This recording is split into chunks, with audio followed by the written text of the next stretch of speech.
नमस्कार, देव प्रकाशनमध्ये आपलं स्वागत. तर याच्यामध्ये आता गणिताचा आपण पुढचा भाग बघणार. याच्यामध्ये आपण काय काय बघितलं की तर संख्या असतील, वर्ग असतील, गणना असेल, त्याच्यानंतर सरासरी, टक्केवारी या गोष्टी आपण काय झाल्या बघितलेल्या. आता याच्या पुढे आपण काय बघायचं येतात तर नफा तोटा असेल किंवा सूट आणि कमिशन असेल, या गोष्टी काय करायच्यात आज आपण बघायच्या. आता नफा तोटा काय, त्याच्यामधली काय काय सूत्र महत्वाचे आपण बघून घेऊ. पहिल्यांदा काय इथं नफा. आता नफा कधी होतो, ज्यावेळेस काय इथं असतंय तर नफा कधी होईल, ज्यावेळेस खरेदी किमतीपेक्षा काय असली पाहिजे, विक्री किंमत जास्त असली पाहिजे, त्यावेळेस काय होणार आहे, नफा होणार आहे. तोटा कधी होईल, ज्यावेळेस आपल्याला खरेदी किंमत काय असेल, इथं खरेदी किंमत विक्री किमतीपेक्षा जास्त असेल. मग सूत्र तयार कसं झालं, विक्री किंमत नफा बरोबर विक्री किंमत वजा खरेदी किंमत.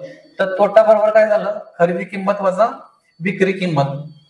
त्याच्यानंतर जरी आपल्याला खरेदी किंमत काढायची तर कसं काढली जाते, विक्री किंमत, जी काय विक्री किंमत असेल आपली त्याच्यामध्ये काय करायचं आहे, तोटा प्लस करायचा आहे. आणि इथं खरेदी किंमत तरी पुन्हा ज्यावेळेस कशा असेल, नफा झालेला असेल त्यावेळेस काय करायचंय, विक्री किंमतीतनं काय करायचंय, वजा करायचंय. ठीक आहे. त्याच्यानंतर अजून काय लक्षात ठेवायचं, तर खरेदी किमतीलाच काय करायचंय, नफा किंवा तोटा असेल तो कुठं काढायचा आपल्याला करायचा आहे, तर खरेदी किमतीलाच. ज्यावेळेस आपल्याला शेकडा नफा किंवा तोटा काढायचा असेल तो खरेदी किमतीलाच काढायचा. काय करायचंय, खरेदी किमतीलाच काढायचंय. त्याच्यानंतर उदाहरण बघू, याच्यामध्ये सूत्र पुन्हा एकदा बघून घ्या व्यवस्थित. तर कुठलं कुठलं, नफा असेल, तोटा, खरेदी किंमत असेल, खरेदी किंमत कधी, तोटा असेल तेव्हा आणि नफा असेल तेव्हा दोन्ही वेळेस. आणि काय करायचंय, शेकडा नफा किंवा तोटा काढताना कशाला काढायचंय, तो खरेदी किमतीलाच काढायचा. उदाहरण बघायचं पहिलं ह्याच्यातलं, तर काय सांगितलंय, एका वस्तूची खरेदी किंमत किती आहे, 800 रुपये आणि विक्री किंमत किती आहे, तर 960 रुपये. तर काय होईल, शेकडा काय होईल, किती टक्के नफा होईल पाहिजे आपल्याला. मग पहिल्यांदा नफा किंवा तोटा करायचा आहे, तर पहिल्यांदा किती रुपये नफा होतोय किंवा तोटा होतोय ते पहिल्यांदा काढायला पाहिजे. काय केलंय, खरेदी कितीला केली, तर 800 रुपयाला, आणि विक्री कितीला केली, विक्री किंमत किती इथं, तर 960 रुपये. मग इथं काय होणार आहे, विक्री किंमत कशी आहे, खरेदी किमतीपेक्षा जास्त आहे.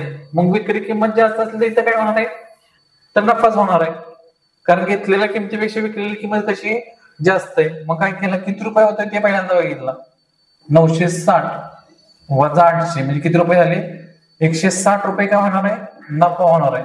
मग 160 रुपये नफा होणार आहे, पण आपल्याला किती रुपये विचारलाय का, तर नाही विचारलं. काय विचारलंय, किती टक्के होणार आहे. मग किती टक्के होणार आहे म्हणजे काय विचारलं, तर 100 पैकी किती टक्केवारी. मग करताना कसं केलं, 800 पैकी जर 800 रुपयाला म्हणजे किती केलं, खरेदी केली, म्हणजे याचा अर्थ काय झाला, तर 800 रुपये काय केलंय, समजा भांडवल गुंतवले एखादी वस्तू खरेदी करताना, एखाद्या व्यापाऱ्याचं काय केलं, 800 रुपयाला खरेदी केला, तर विकली कितीला, तर 960, म्हणजे नफा झाला किती, तर 160 रुपये नफा झाला तिथं.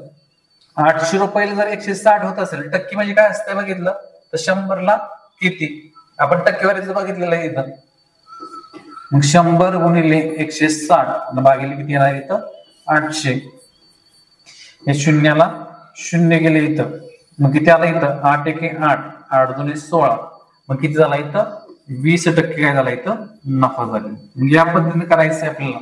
जर नफा असेल किंवा तोटा असेल काय करायचंय, याच पद्धतीने काढायचं आहे. काय केलं पहिल्यांदा, तर किमतीतला नफा काढला पहिल्यांदा रुपयामध्ये, तर किती झाला तो, 800 रुपये जर त्याने गुंतवले असेल तर किती नफा झाला इथं, 160 रुपये नफा होतोय.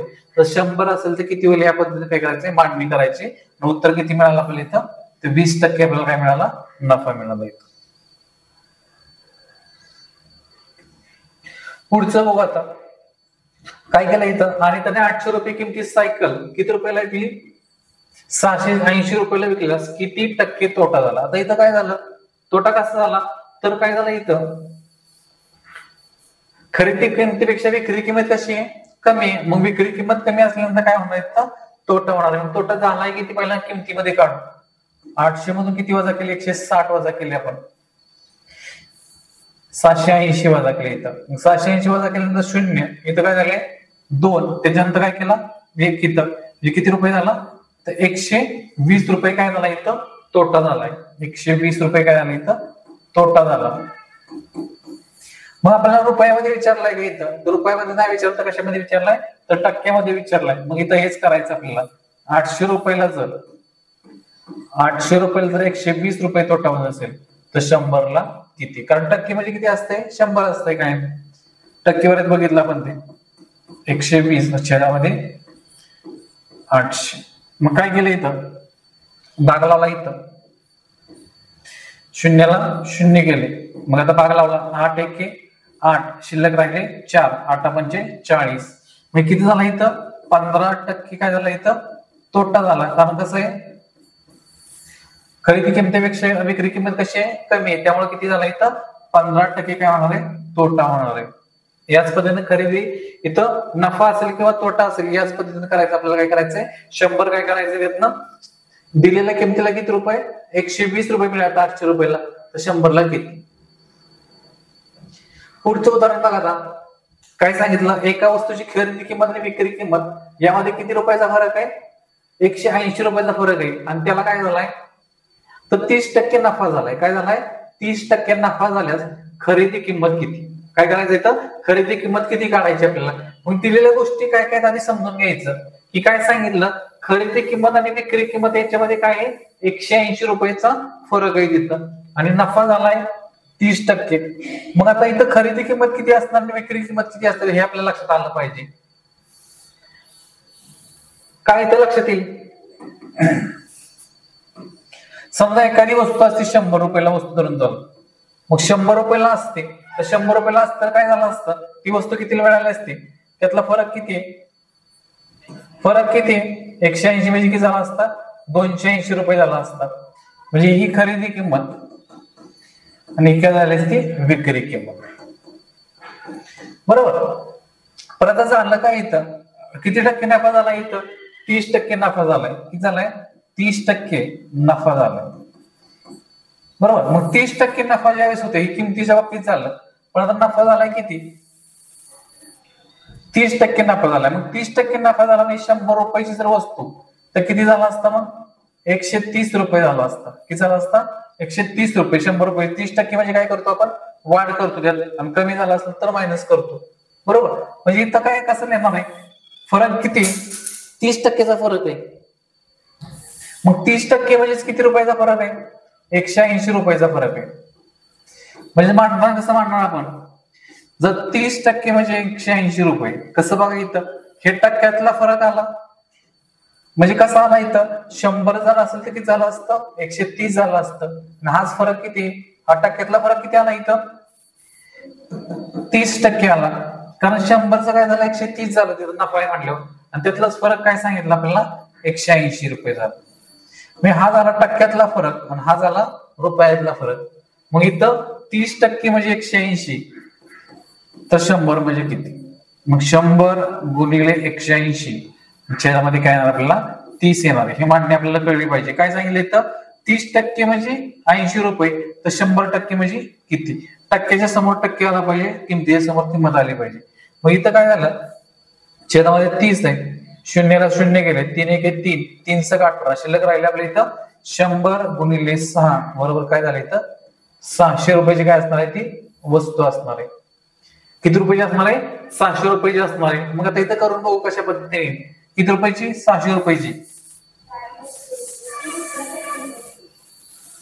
फरक आता किती आला पाहिजे आपल्याला, 180 आला पाहिजे, तर आपलं काय उत्तर बरोबर आहे. मग कसं बघा,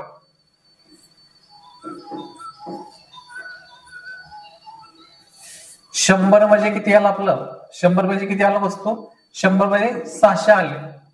तर काय सांगितलं, 130 म्हणजे किती, कसं केलं, 100 30% नफा झाला म्हणजे 100 मध्ये ऍड करणार आपण. 100 म्हणजे 600, तर 130 म्हणजे किती, 130 गुणिले 600, तिरकस गुणाकार केला आपण, बरोबर काय आलं, 100 गुणिले x. मग 130 इथं पुन्हा लिहू, 130 गुणिले 600 बरोबर x, आणि हे गुणिले तिकडे भागिले झाले 100, शून्याला शून्य गेलं, इथं किती आलं, इथं 130 गुणिले 6 म्हणजे 13 78, 780 रुपयाला काय झाली, वस्तू विकली. वस्तू होती कितीची, तर 600 रुपयाची. मग काय झालं, 780 वजा 600 बरोबर 180. मग काय झालं, 180 रुपये आला का फरक इथं? तर आला, म्हणजे उत्तर आपलं काय असणार आहे, बरोबर आहे इथं.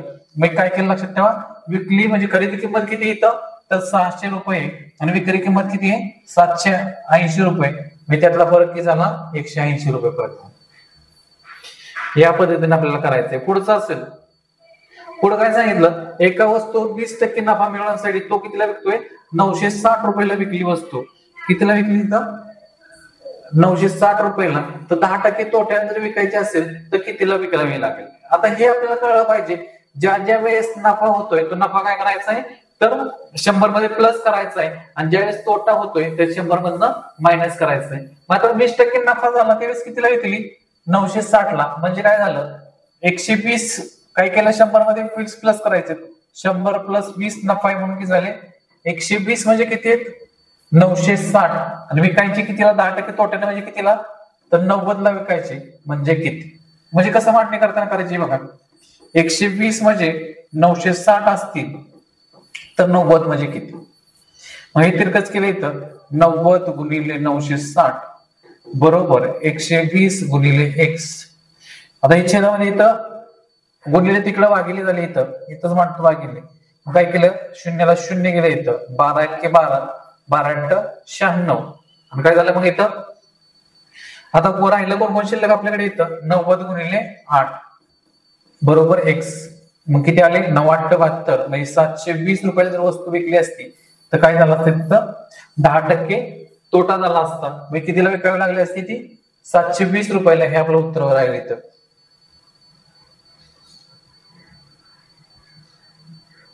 काय राहिलं इथं, 10%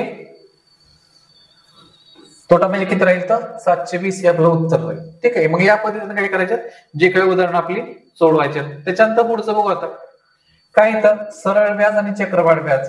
मग सरळ व्याज काय असते, जे व्याज जे काय केलं जातं, फक्त मुद्दली वापरलं जातं त्याला काय म्हणलं जातं, सरळ व्याज म्हणलं जातं. आणि चक्रवाढ व्याज कशा वापरलं जातं, तर चक्रवाढ मुद्दल प्लस व्याज म्हणजे कशावर, रास. कशा वापरलं जातं, रास वापरला जातो. रास म्हणजे काय असते, मुद्दल प्लस व्याज जे काय असते त्या रासवर वापरलं जातं. मग त्याला आपण काय म्हणतो, रास असं म्हणतो. आता ह्याच्यातली सूत्र लक्षात ठेवायची. ज्यावेळेस आपल्याला काय बघून घेतो,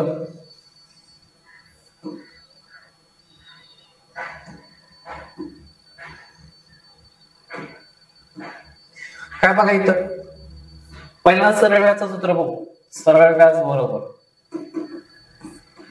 मुद्दल गुणिले दर गुणिले मुदत, आणि छेदामध्ये किती असणार इथं, 100 असेल. हे सरळ व्याज. आणि चक्रवाढचं व्याज, चक्रवाढ व्याज काढायचं आपल्याला. व्याज पहिल्यांदा न करता इथं काय मिळतं आपल्याला, तर रास मिळतं. तर रास बरोबर पी कंसात 1 प्लस काय इथे सूत्र, 1 प्लस r छेद 100 आणि कंसाचा काय n वर्ग. n काय येतो, तर n म्हणजे काय, किती वर्षासाठी ते आपल्याला तिथं n काढायचं तिथं. मग हे आपल्याला काय मिळेल, तर रास मिळेल इथं आपल्याला. रास म्हणजे काय असतोय, ए असतोय इथं बरोबर. त्याच्यानंतर आता मुदत अजून एक यातली लक्षात ठेवायचं, तर रास बरोबर, रास काय असतोय, रास म्हणजे ए अमाऊंट असेल, अमाऊंट बरोबर काय असतंय, मुद्दल प्लस व्याज. हे आपल्याला तिन्ही सूत्र काय पाहिजे, चांगली तोंडपाठ पाहिजे. तर आपल्याला काय होईल, सूत्र काय होते, जे काय उदाहरण काय असेल तर सुटतील आपल्याला. याच्यातली उदाहरणं बघू आता. काय सांगितलंय, अमोलने शिक्षणासाठी 20,000 कर्ज घेतले आणि 3 वर्षांनी काय केलं, 25,400 रुपयाची परतफेड केली. तर व्याजाचा दर किती, व्याजाचा दर काढायला सांगितलं इथं. पण याच्यामध्ये कुठल्या व्याज, जर आपल्याला कुठलं दिलेलं असेल व्याज, सरळ व्याज चक्रवाढ, तर कुठलं यूज करायचं आपल्याला, तर सरळ व्याजच घ्यायचंय आपल्याला, चक्रवाढ नाही घ्यायचं इथं. मग सूत्र काय बघितलं आपण, सरळ व्याज बरोबर मुद्दल गुणिले दर गुणिले मुदत, छेदामध्ये काय घ्यायचं आपण, 100 घ्यायचंय. मग 100 घेतल्यानंतर मुद्दल किती आपली 20,000 दिलेले, जे कर्ज घेतलेलं असतं तेच काय असतंय, मुद्दल. दर किती इथं, तर दर आपल्याला काय करायचंय, काढायचं आहे. म्हणून इथं पुन्हा काय लिहिलं, दर लिहिला गुणिले मुदत. मुदत किती वर्षे, 3 वर्ष. छेदामध्ये काय इथं 100. आता इथं काय आणखी पाहिजे आपल्याला, व्याज पण पाहिजे, कारण दोन्ही आपल्याला काढता येणार नाही. तर एक कुठलं तरी काय करायचंय, इथं काय दिलेलं नाही, दर दिलेला नाही, इथं आपल्याला दिलेलं आहे काय व्याज, इथं हे मुद्दल दिली रास दिली, मग आपल्याला काढता येईल का? तर आपल्याला माहितीये रास बरोबर मुद्दल प्लस व्याज. मग आपल्याला दिलंय काय काय, रास दिले की इथं, तर हो, तर 25,400. मुद्दल किती इथं, तर 20,000.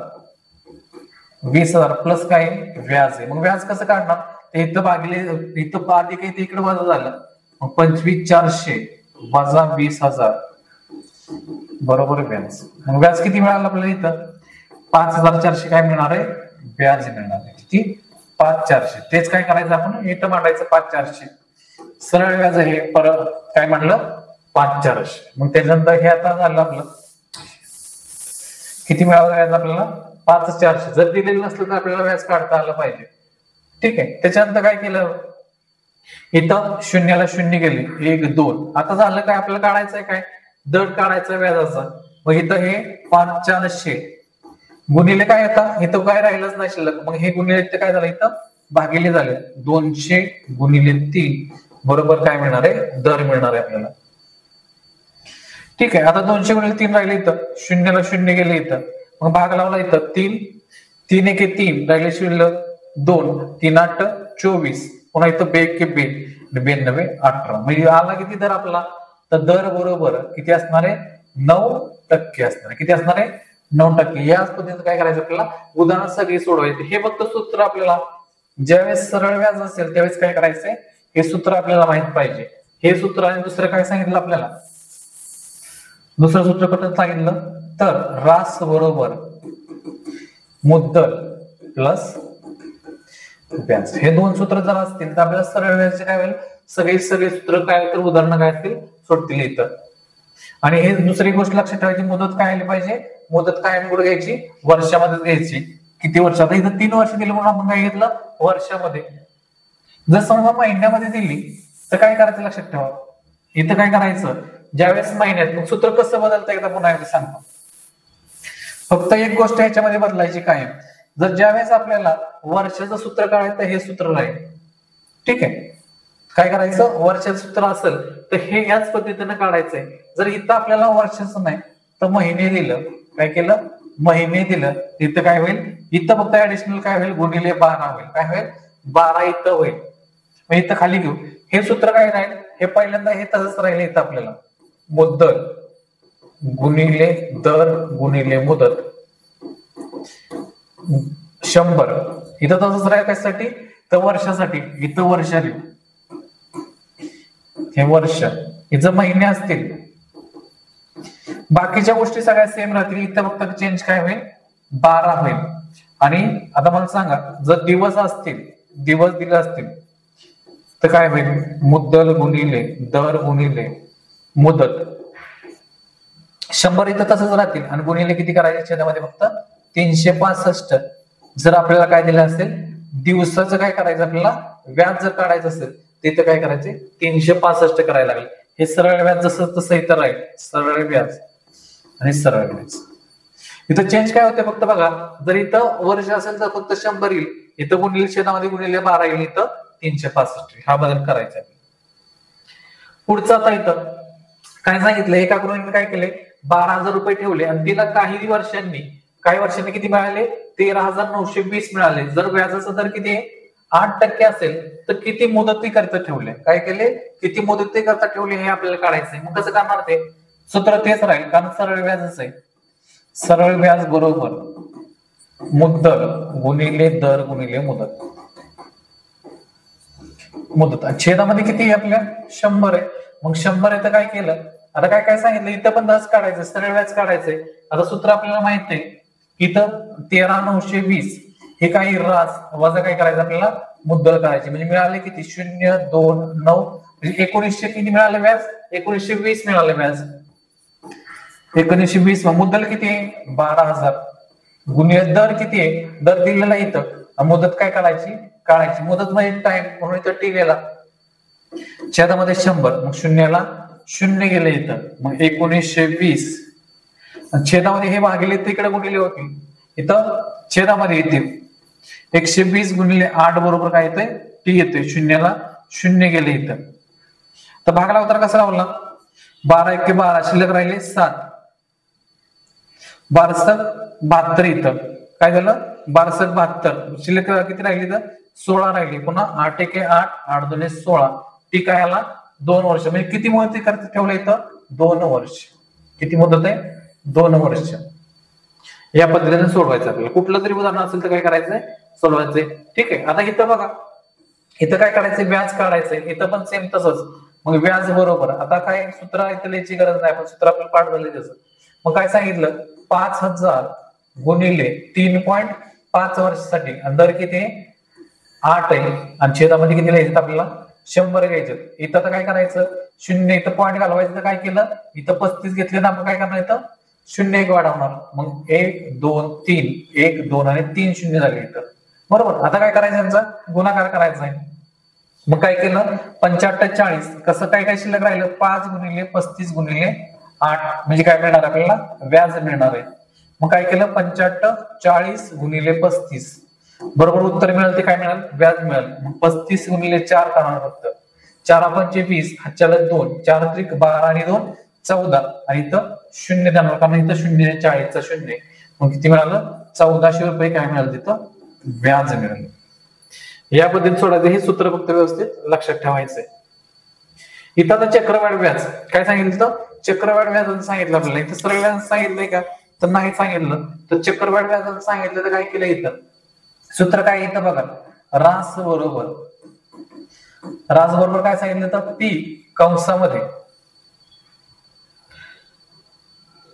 काय झालं? पी कंसामध्ये 1 अधिक पी कंसामध्ये 1 अधिक आर छेद 100 आणि काय करायचं? तर एन. किंवा दुसऱ्या पद्धतीने कसं सोडवू शकतो आपण? तर काय करायचं? मुद्दल गुणिले काय करायचं? मुद्दल गुणिले इथं दर घ्यायचा. तर काय करायचंय? 10% दर आहे. तर मग काय करायचं? 100 मध्ये ऍड करायचा. 100 किती म्हणायचं? 110. इथं पण तेच करणार आहे आपण. इथं बघा पी किती घेतला? इथं पी किती घेणार आहे आपण? पी म्हणजे काय असते? प्रिन्सिपल म्हणजे मुद्दल किती आपली? 12,000 1 अधिक व्याज किती? 10 आणि छेदामध्ये 100 आणि एन म्हणजे काय? किती वर्ष? तर इथं 3 वर्ष येईल. मग काय झालं? इथं 12,000 कंसामध्ये 100 1 100 किती झाले? 110 आणि छेदामध्ये काय येणार आहे? 100. कंसाचा किती भाग आहे? तिसरा घात. म्हणजेच काय करतो आपण? 12,000 गुणिले तर हे शून्याला शून्य गेले तर मग किती वेळा जाणार आहे? तिसरा घात म्हणजे 3 वेळा लिहायचा आहे. 10 गुणिले 11 गुणिले 10 11 गुणिले 10 3 वेळा का? तर 3 वर्ष म्हणलं 3 वेळा लागणार आहे आपल्याला. मग इथं 1 2 आणि 3 शून्य गेले. 1 आणि 2 आणि 3 शून्य गेले. मग आता काय करायचं? इथं गुणाकार करायचा आपल्याला. 12 गुणिले 11 गुणिले 11 गुणिले 11 यांचा गुणाकार करायचा. त्यावेळेस काय मिळणार आपल्याला? किती रुपये परतफेड करायला लागणार आहे चक्रवाढ व्याजानं ते आपल्याला मिळून जाईल. मग कसं केलं? 12 गुणिले 11 केलं पहिल्यांदा. किती आलं इथं? इथं घेऊ आपण 12 गुणिले 11 छेदामध्ये किती आलं? 2 1 1 2 2 1 म्हणजे किती आलं? 132 मिळाला आपल्याला. कोणाचा गुणाकार केला इथं? यांचा गुणाकार केला 132 गुणिले 11चा वर्ग 121 यांचा गुणाकार आता करायचा आहे.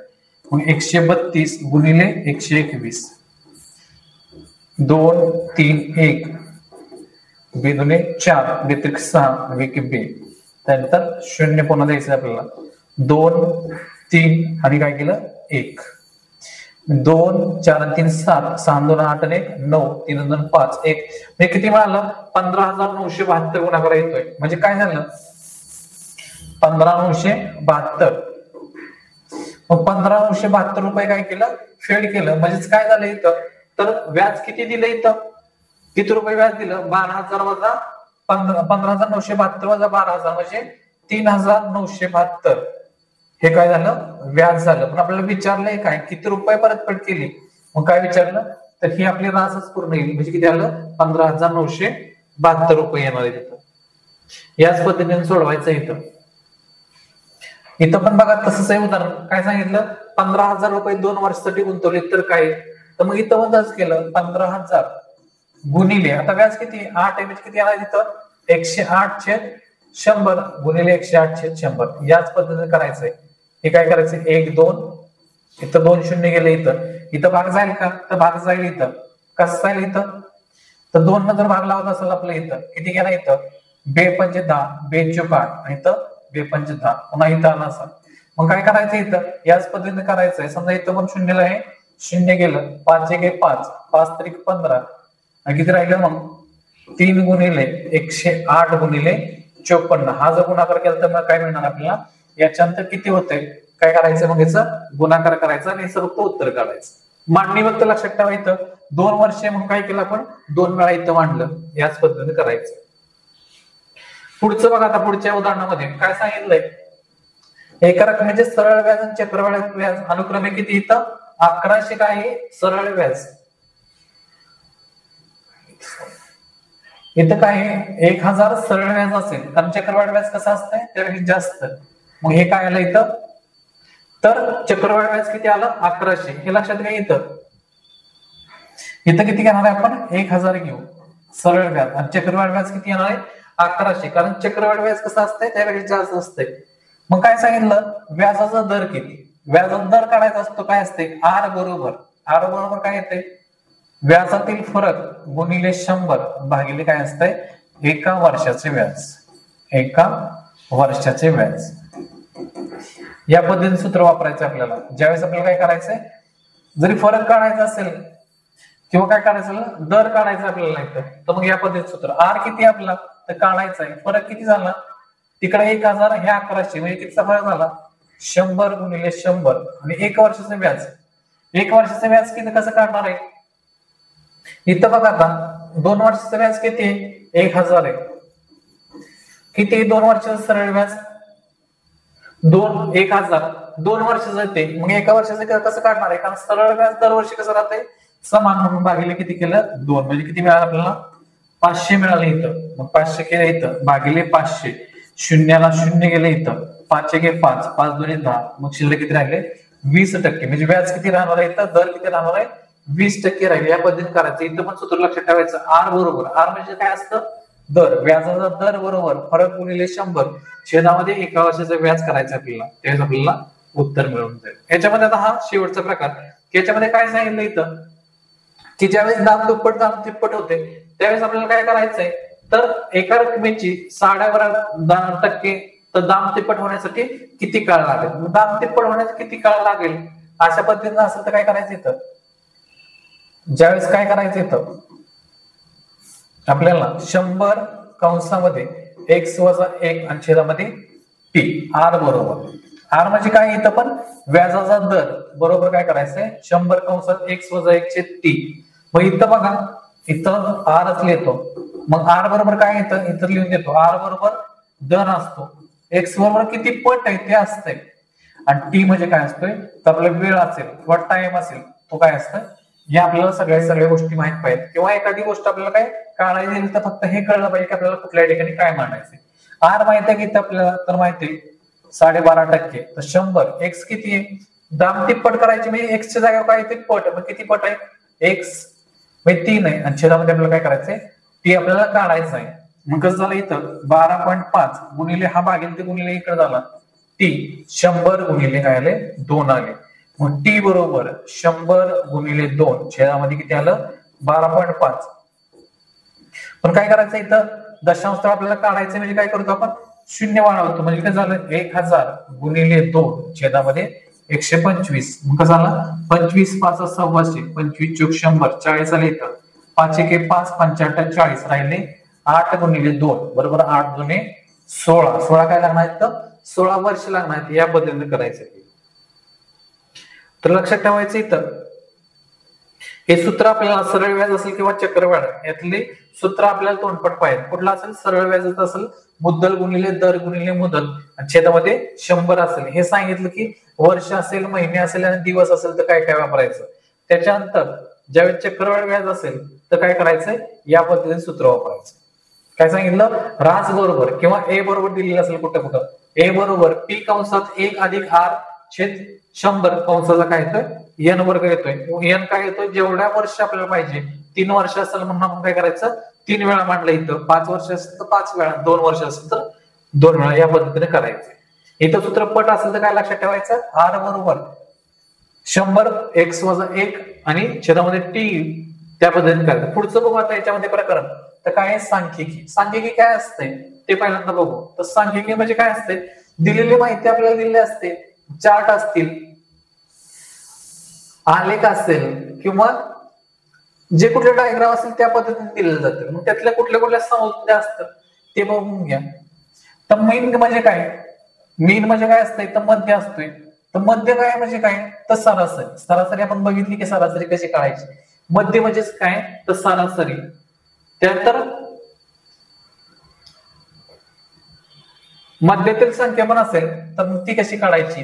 बहुलक काय असतोय, बहुलक म्हणजे मोड म्हणजे काय असते, सर्वाधिक वेळा जी संख्या येतील त्याला काय म्हणायचंय, बहुलक असं म्हणते.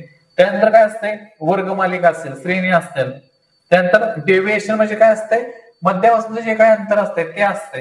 आणि त्यानंतर वारंवारता म्हणजे जी एखादी गोष्ट किती वेळा आली याची काय असते, दिलेली फ्रिक्वेन्सी असते, त्यालाच काय म्हणतात, वारंवारता असं म्हणतो. आता ठीक आहे, या पद्धतीने काय दिलं असतं आपल्याला, तर आलेख दिलेला हा कुठल्या प्रकारचा आहे, तर स्तंभालेख असेल. मग कुठला आलेख असेल, कुठला पण असेल, आपल्याला ज्या पद्धतीने दिलंय तर काय कळलं पाहिजे, त्यातली माहिती काय काय दिली या गोष्टी आपल्याला कळल्या तर आपल्याला उत्तर काढायला काय होणार आहे, सोपं जाणार. त्यासाठी आपल्याला त्याचं वाचन करता आलं पाहिजे. मग वाचन करतो म्हणजे इथं काय दिलंय बघा, इथं कुठलं दिलंय, हा जर बघितला इथं इथं काय दिलेलं आपल्याला, महिन्यांचं दिलंय. आणि इथं काय दिलेलं आहे, तर इथं विक्री किती झाली, तर विक्री किती झाली ती दिली. इथं बघा, जर जानेवारीचा विचार केला आपण तर किती विक्री, इथं युनिट्स असतील, इथे युनिट्स मध्ये दिले. तर मग जानेवारी महिन्यात किती युनिटची विक्री झाली, तर 200 युनिटची विक्री झाली. मग या पद्धतीनं जर आपल्याला विचारलं ऑक्टोबर मध्ये किती झाली, तर किती झाली, 420. इथं आपल्याला जरी नंबर दिलेले असले नसले तरी काय करता आलं पाहिजे, तर इथं आता या पद्धतीने करायचं, इथं समोर जायचं, 40 पेक्षा जास्त नाही, इथं किती म्हणजे किती झाली, 420 आहे. या पद्धतीने आपल्याला काय करायचंय, वाचन करायचंय. मग याच्यावर प्रश्न बघू कसं आहे, तर काय सांगितलं, कोणत्या महिन्याची विक्री सगळ्यात जास्त आहे. काय सांगितलं, कोणत्या महिन्याची विक्री सगळ्यात जास्त आहे. मग सगळ्यात जास्त आपल्याला आलेख दोन्ही डोळ्यासमोर पाहिजे. काय सांगितलं, इथं जर बघितलं आपण, इथं 200 आणि इथं वाढत वाढत गेली आणि सगळ्यात जास्त आपल्याला कुठे दिसती, तर कुठल्या महिन्यात इथं बघायचं आपल्याला, तर कुठल्या महिन्यात आहे, डिसेंबर महिन्यात आहे. तर मग आपलं उत्तर काय येणार आहे इथं, तर काय येईल, इथं डिसेंबर आपलं उत्तर येईल. इथं पुढचा प्रश्न, तर विक्री कमी कुठल्या महिन्यात आहे, पुन्हा इथे यायचं. इथं आल्यानंतर काय दिसतंय, कुठं दिसतंय, इथं कमी, जर इथं 320 आहे. मग इथं पण काय झालंय, तर प्रत्येक इथं शेवट इथं दिसतंय आपल्याला, सुरुवातीच इथं काय दिसते 200. बाकी ठिकाणी सगळ्यात आलेख कसा आहे, चढता इथं आले असं. आणि इथं असं काय नाही की इथं जानेवारीला सुरुवातीला तो आलेखाप्रमाणे आपल्याला बघायचं आहे की इथं कमी. कधी कधी काय असू शकतं, ही संख्या इथं पण असली असती, इथं समजा असा आलेख असता, इथं आपल्याला दिलेलं असतं, इथं दिलंय आपल्याला, इथं काय दिलं असतं, इथं 100 दिलं समजा. तर जर असं असतं आलेखानं आपल्याला प्रश्न विचारला असता असेल की कुठल्या महिन्यात कमी, तर उत्तर काय दिलं असतं, पण मे दिलं असतं. पण इथं ह्याच्या प्रमाणे नाही, तर इथं कुठं आहे, इथं कमी, म्हणून आपलं उत्तर काय राहील, जानेवारी राहील. बरोबर. त्याच्यानंतर काय सांगितलं, कोणत्या महिन्यानंतर विक्रीत सर्वात जास्त घट झाली. कोणत्या महिन्यानंतर विक्रीत काय झाली, जास्त घट झाली. कोणत्या महिन्यानंतर विचारलंय आपल्याला. आता जर विचार केला, इथं हा जर आलेख बघितला, कुठल्या महिन्यात कमी झालंय, दिसतंय कुठे, इथं बघा 400 नंतर 420. जरी थोडी वाढ झाली असेल तर काय झाली, वाढ आहे. कुठंच आपल्याला एका महिन्यात दुसऱ्या महिन्यात घट झालेली कुठंच दिसत नाही. मग याचा अर्थ काय होतोय, इथं आपलं उत्तर काय असलं पाहिजे, तर कोणत्याच महिन्यात काय झालेलं नाही, घट झालेली नाही. त्यामुळे हे आपलं उत्तर आहे. कारण कुठल्याच महिन्यानंतर काय झालेलं नाही. जर विचार आपण इथं बघितलं तर कुठल्याच महिन्यानंतर घट कुठंच दिसत नाही आपल्याला, त्यामुळे घट झालेली नाही. त्यानंतर युनिटच्या विक्रीत सतत घट होत गेली, इथं पण तसंच आहे. यापैकी नाही, कारण घट इथं झालेलीच नाही कुठली, त्यामुळे घट आपल्याला सांगता येणार नाही इथं. आता कोणत्या 2 महिन्यांची विक्री समान आहे, कोणत्या 2 महिन्यांची विक्री समान आहे, कुठं आकडा समान दिसतोय इथं आपल्याला. इथं बघा 200 घेतला, 200 कुठं इकडं आहे का कुठं, तर नाही. आणि 220 आहे का कुठं, नाही. 250 ते पण नाहीये, 280 नाही, 300 नाही, 320 पण नाहीये, 350 नाही. मग याचा अर्थ काय झाला की सगळ्या महिन्याची विक्रीमध्ये काय दिसतोय, तर फरक दिसतोय. तर कुठल्याही महिन्याची विक्री कशी नाही, समान नाही. मग इथं आपल्याला उत्तर काय असणार आहे, इथं कोणत्याही महिन्याची विक्री कशी नाही, समान नाही. जर कुठल्या महिन्याची इथं आपल्याला समान दिसले असते, मग आपण काय केलं असतं, ते 2 महिने काय केले असते, आपण निवडले असते पर्यायामधले. पण इथं कुठलंच नाही. पण असं नाही होणार की इथं नाही म्हणजे कुठलंच नाही.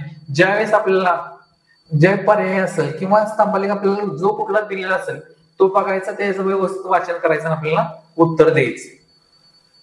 अशा पद्धतीने याचं पण उत्तर काय राहील, तर 4च राहील. ठीक आहे. मग याच पद्धतीने काय करायचंय, व्यवस्थित वाचन करायचंय आणि काय करायचं, जेवढे आपले उत्तरातलं असेल किंवा काय असेल प्रश्न कुठला असेल जे आलेला त्याचे काय करायचं, बरोबर उत्तर द्यायचे. ठीक आहे. थांबूया आपण. धन्यवाद.